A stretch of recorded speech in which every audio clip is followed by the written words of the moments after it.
नमस्कार, आप देख रहे हैं आगाज फर्स्ट न्यूज और मैं हूं यति आपके साथ। संसद के शीतकालीन सत्र के अंतिम दिन यानी कि आज 20 दिसंबर शुक्रवार को दोनों सदनों को शुरू किया गया और शुरू होने के तुरंत बाद इसे अनिश्चित काल के लिए स्थगित कर दिया गया। यह निर्णय भाजपा और कांग्रेस सांसदों के बीच डॉक्टर भीमराव अंबेडकर पर टिप्पणी को लेकर हुए विवाद और हंगामे के कारण लिया गया।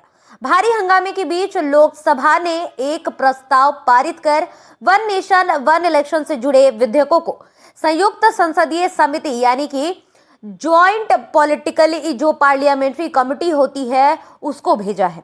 इससे पहले बता दें कि संसद में कल बीते दिन गुरुवार 19 दिसंबर को लोकसभा स्पीकर ओम बिरला ने संसद के गेट पर किसी भी प्रकार के धरना प्रदर्शन या विरोध प्रदर्शन पर रोक लगाने का आदेश जारी कर दिया था। स्पीकर के मुताबिक यह निर्णय संसद की गरिमा बनाए रखने और इसकी कार्रवाई में जो भी विघ्न आता है उसे रोकने के उद्देश्य से लिया गया था। इंडियन एक्सप्रेस न्यूज के मुताबिक स्पीकर के कार्यकाल ने स्पष्ट किया है कि किसी भी यानी कि जो 18वीं लोकसभा का शीतकालीन सत्र शुक्रवार 20 दिसंबर को समाप्त हो गया है। यह सत्र 25 नवंबर से शुरू हुआ था और पूरे 26 दिनों तक चला। कुल इसमें 20 बैठकें हुई जिसमें संसद ने लगभग 105 घंटे की कार्रवाई पूरी की। इस सत्र में न केवल विधायिकी प्रक्रियाओं पर जोर दिया गया बल्कि सत्ता पक्ष और विपक्ष के बीच गहरे मतभेद भी देखने को मिले। कानून निर्माण के साथ साथ राजनीतिक संघर्ष, हंगामे और तीखी बहसों ने इस सत्र को यादगार बना दिया।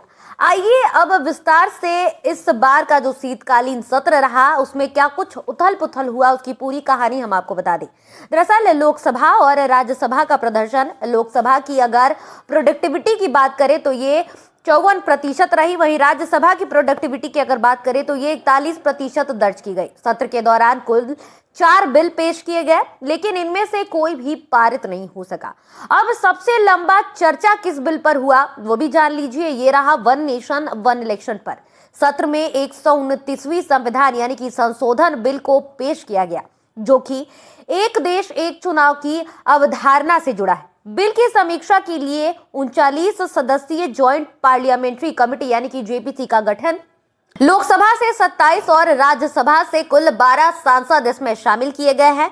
जेपीसी को सांसद के अगले सत्र के अंतिम सप्ताह के पहले दिन तक रिपोर्ट देनी होगी। ये भी बताया गया। सत्र में बड़े बड़े मुद्दे और हंगामे देखने को मिले जिसमें कि सत्र की शुरुआत से ही विपक्ष जो अडानी का मुद्दा है उस पर जोरदार हंगामा करती नजर आई। मणिपुर और किसानों का भी मुद्दा उठाया गया। इन विषयों पर विपक्ष ने सत्ता पक्ष को घेरा। साथ ही एक और मुद्दा रहा वो है अंबेडकर पर विवाद। सत्र के अंत में अंबेडकर पर बयानबाजी से माहौल गर्मा गया, धक्का मुक्की तक उतर आया और विवाद 19 दिसंबर को संसद के गेट पर देखने को मिला जहां धक्का मुक्की के कारण सत्र में हलचल मच गई। यहां पर आरोप ये लगाया गया भाजपा की तरफ से कि राहुल गांधी पर सांसदों को घायल करने का आरोप लगा। इस पर प्रतिक्रिया प्रियंका गांधी की तरफ से सामने आई जहां पर प्रियंका गांधी वाड्रा ने इस पूरे मामले को झूठा बता दिया। अब एफआईआर भी हुआ, राहुल गांधी के खिलाफ इस पर केस दर्ज हो गया है। अब सवाल है कि क्या उनकी गिरफ्तारी होगी। अब जांच जो है वो क्या होगी, इस घटना की जांच क्राइम ब्रांच को सौंप दी जाएगी।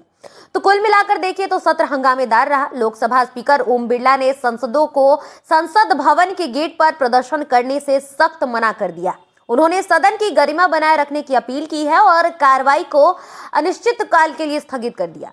शीतकालीन सत्र में लगातार हंगामे, विवाद और आरोप प्रत्यारोप छाए रहे। एक देश एक चुनाव का बिल चर्चा का मुख्य विषय रहा लेकिन कोई ठोस परिणाम सामने नहीं आया। शीतकालीन सत्र में जहां सत्ता और विपक्ष के बीच जुबानी जंग और शारीरिक झगड़े भी देखने को मिले जो कि चर्चा का केंद्र रहा, वहीं संसद की गरिमा को बनाए रखने के लिए नए सिरे से सोचने की जरूरत भी उभर कर सामने आई है। ओम बिरला ने साफ तौर पर चेतावनी दे दी है और ये कहा है कि अगर आप संसद की गरिमा को नहीं संभाल सकते तो आपको संसद में आने की कोई जरूरत नहीं है।